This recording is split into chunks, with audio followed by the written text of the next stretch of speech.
Welcome to this week's installment in our Football Officials video training series. We're studying the National Federation of High School Rules and five-man mechanics.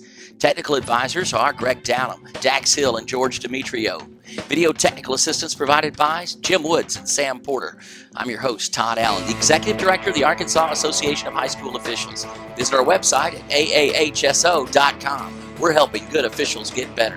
This week, we're going to talk about ineligible receivers downfield. When's a receiver eligible? When is that important? Also, an offensive holding play, and one of those plays that just makes you want to go, wow, did you see that? This presentation is brought to you by the Reading Study Guide to the NFHS football rules. The Reading Study Guide. When you're through learning, you're through. All right, let's talk about this play involving an ineligible receiver downfield. What we've got here is a trip formation to the head linesman side of the field. You notice the ball is snapped on the 33-yard line. Let me just draw that line of scrimmage for you. Start at the 33-yard line, go down across the 33-yard line. There's the line of scrimmage. Now, the important thing to note here is, the important thing to see is that this player is on the line of scrimmage, and this player's on the line of scrimmage, and this player's on the line of scrimmage. These are three eligible receivers. Now, in high school, there are two requirements to be eligible. You first have to have an eligible number, and you second have to be in an eligible position.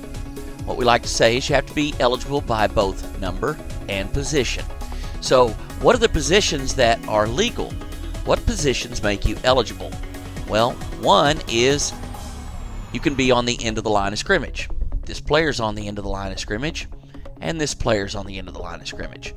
Both players are wearing eligible numbers, so both of these players are legal and eligible receivers. The other thing that you can do to be an eligible receiver is be lined up in the backfield. This player's lined up in the backfield, as is this player, as is this player.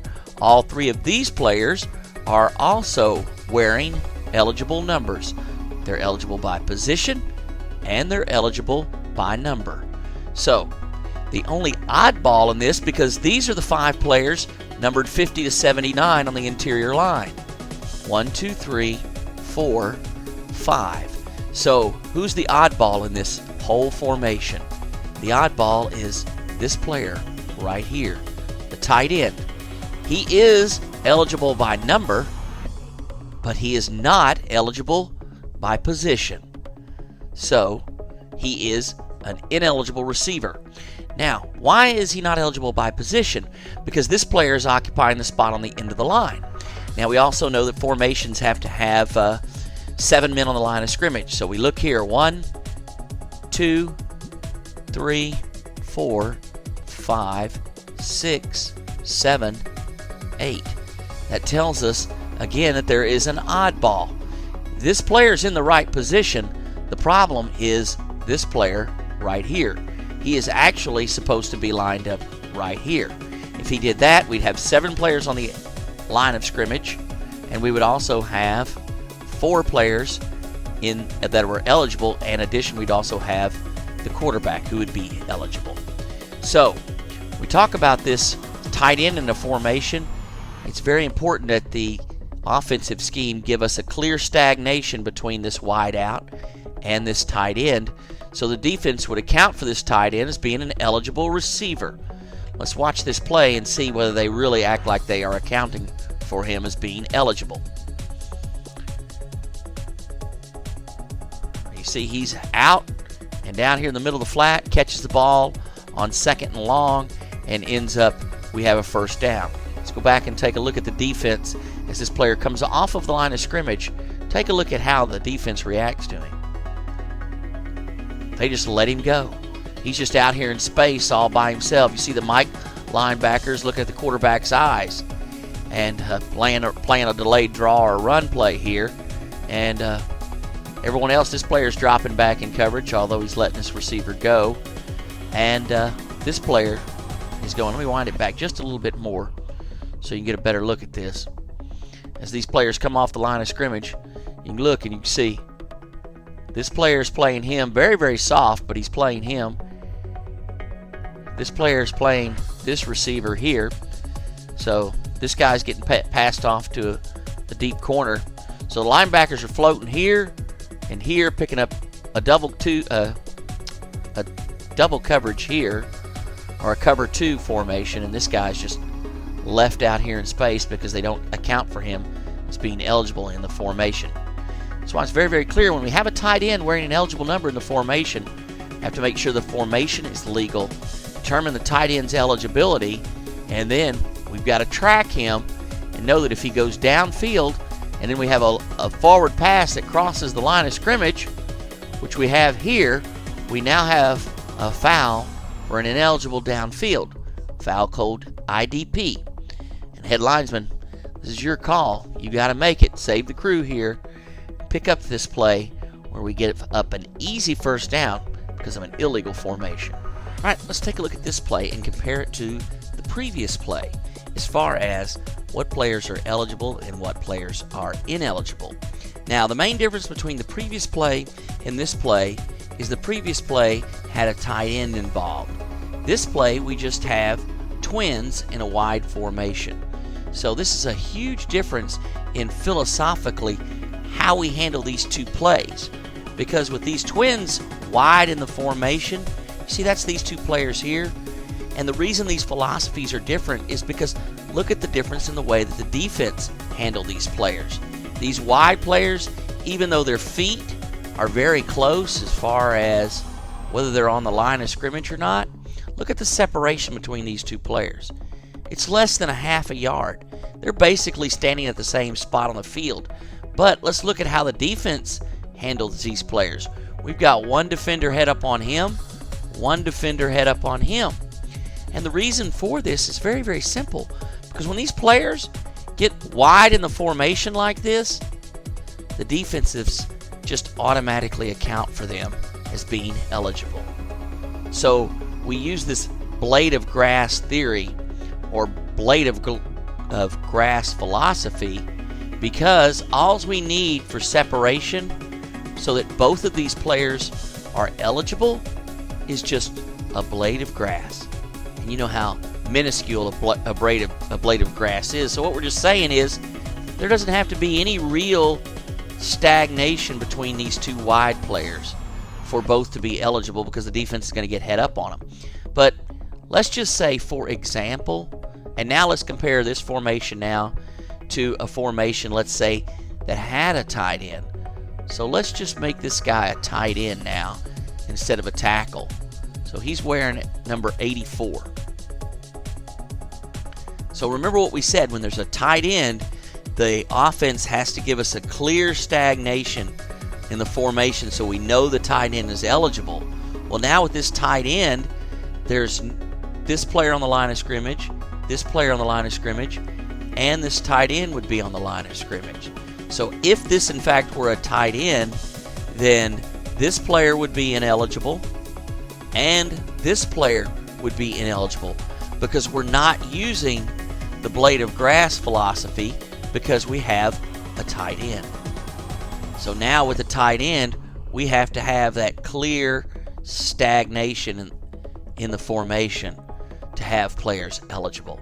So we're using one play to demonstrate both theories. Now let's make this guy a tackle again. I just want to make this abundantly clear. This is now a tackle, and now we can use the blade of grass theory, and both of these players are eligible by number and eligible by position.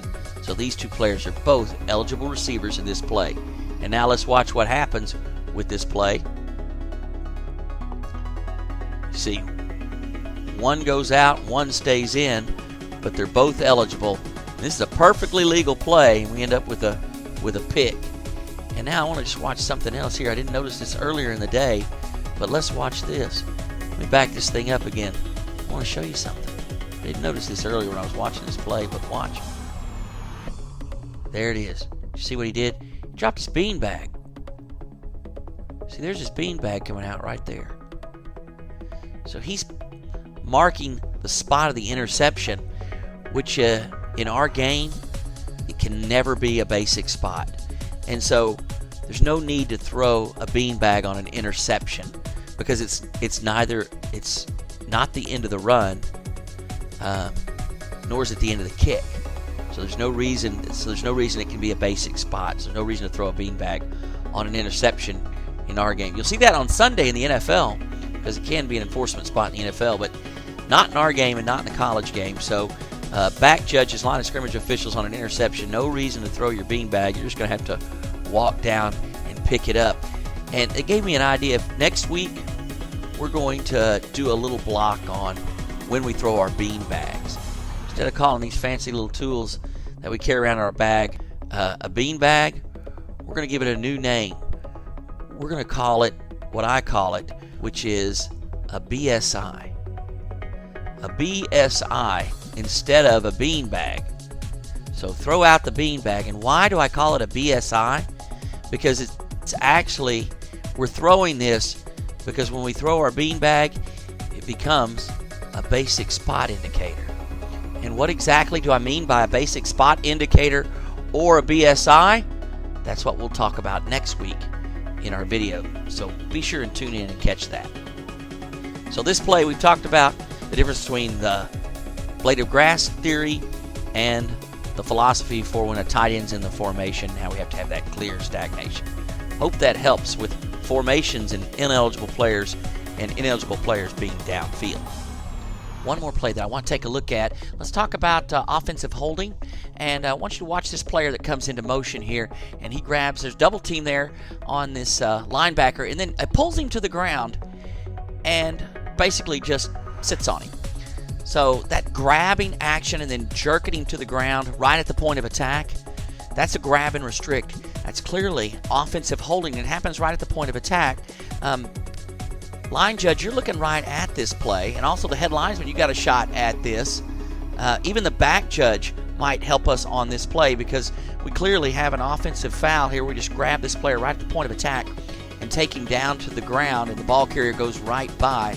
So this is clearly one that we want to be called offensive holding, and there's a material restriction, happens right at the point of attack, right out here in space. So this is an offensive foul every time. We've got to get these calls. Obvious, right out in space, offensive holding, big material restriction at the point of attack. We missed this call for offensive holding. All right, let's take a look at this play. It's kind of interesting. And a decleater is how it was pitched to me. Now watch this quarterback here. He throws a backward pass about 7 or 8 yards. And keep your eye on him as he runs over here in space. And then he comes back against the flow, and wham, that block right there. Big time block. And we end up throwing a flag here. You see the umpire's flag there. And what we call is an unnecessary roughness foul. But look at this again in slow motion. And right as the impact is right here. Wow. Okay. Look at the ball carrier here. This is an active runner. He's got a full head of steam going up the sideline. And what I mean by active runner is that he's actively gaining yards. It's not a player that's trying to get out of bounds, that's going out of bounds or trying to get down or is even down already. This is a player actually actively running, trying to gain yardage. And the defender's pursuing him in close proximity to the ball carrier.